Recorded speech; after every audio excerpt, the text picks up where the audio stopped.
How's everybody doing? We're going to get back into finishing up Miriam's disciples. This is her fourth disciple, Birdsong.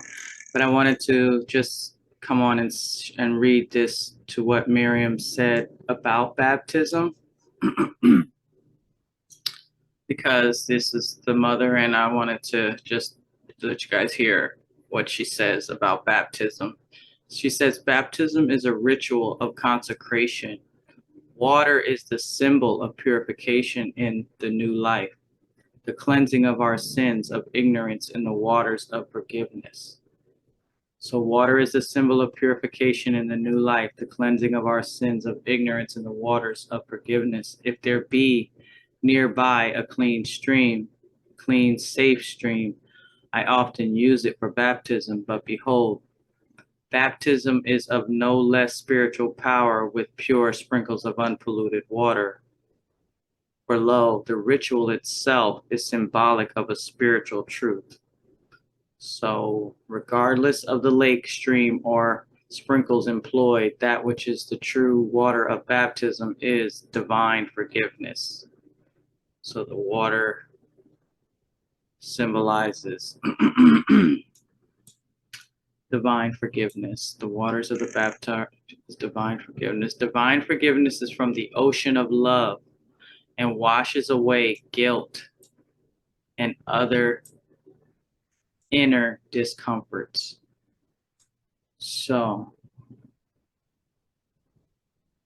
divine forgiveness is the true water that the baptismal waters symbolizes.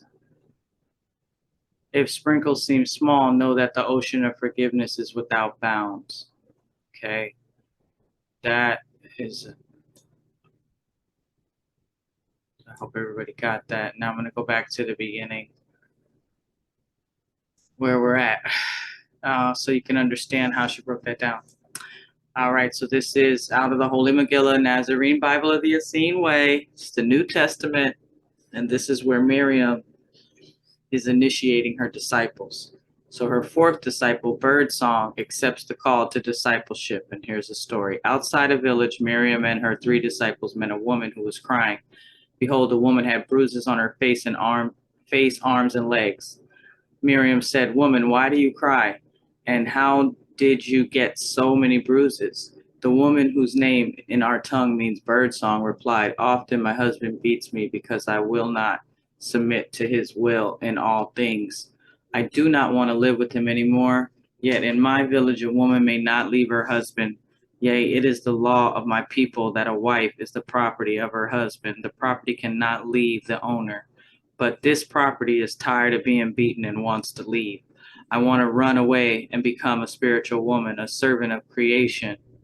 Miriam replied, "My sisters and I are not running away from your village, but we are indeed walking away from it, and you may join us if you wish." Birdsong replied, "That is my wish. For lo, I can see by your countenance that you are a holy woman." Miriam said, "Sister Migdana will tend your wounds, Sister Sarah will massage your feet, and Sister Ya'ara will tell you stories about the animals of the forest, and I, Miriam, will protect you from your husband." While they spoke, an angry man approached, saying, "I have come to fetch my property." He reached to slap Birdsong in the face, but Miriam intervened using Zayin. The man charged towards Miriam, but she moved and he tumbled to the ground. Again and again he tried to punch Miriam, but each time he ended up on the ground. Finally, the man left, saying, "I don't want this wife of mine anymore.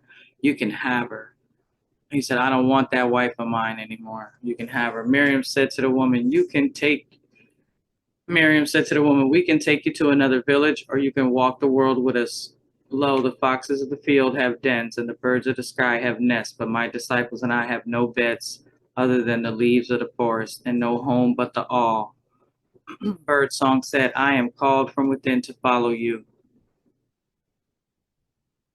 Birdsong had long adhered to a fleshless diet, though she knew not of the Nasarean religion.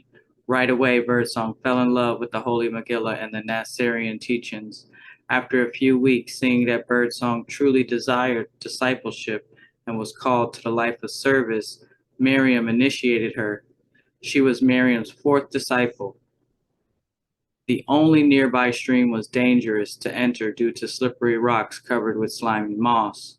Wherefore Miriam baptized Birdsong with sprinkles of rainwater collected in a bowl. Then this is where she explains baptism. Miriam said, "Baptism is a ritual of consecration. Water is the symbol of purification in the new life, the cleansing of our sins of ignorance in the waters of forgiveness. If there be nearby a clean, safe stream, I often use it for baptism, but behold, baptism is of no less spiritual power with pure sprinkles of unpolluted water. For lo, the ritual itself is symbolic of a spiritual truth. Regardless of the lake stream or sprinkles employed, that which is the true water of baptism is divine forgiveness. Divine forgiveness is from the ocean of love and washes away guilt and other inner discomforts. Divine forgiveness is the true water that the baptismal water symbolizes. If the sprinkles seem small, know that the ocean of forgiveness is without bounds." All right. I don't have enough time to do her fifth and sixth disciple, so I'm going to do that on another video. But this was her fourth disciple, Birdsong. And we got a really nice breakdown of what baptism is. Baptism, it symbolizes the waters of baptism is divine forgiveness. And I love this here. It says it washes away guilt and other inner discomforts. So that's what that first baptism is all about. All right, guys, thanks for watching. Stay tuned for the next one.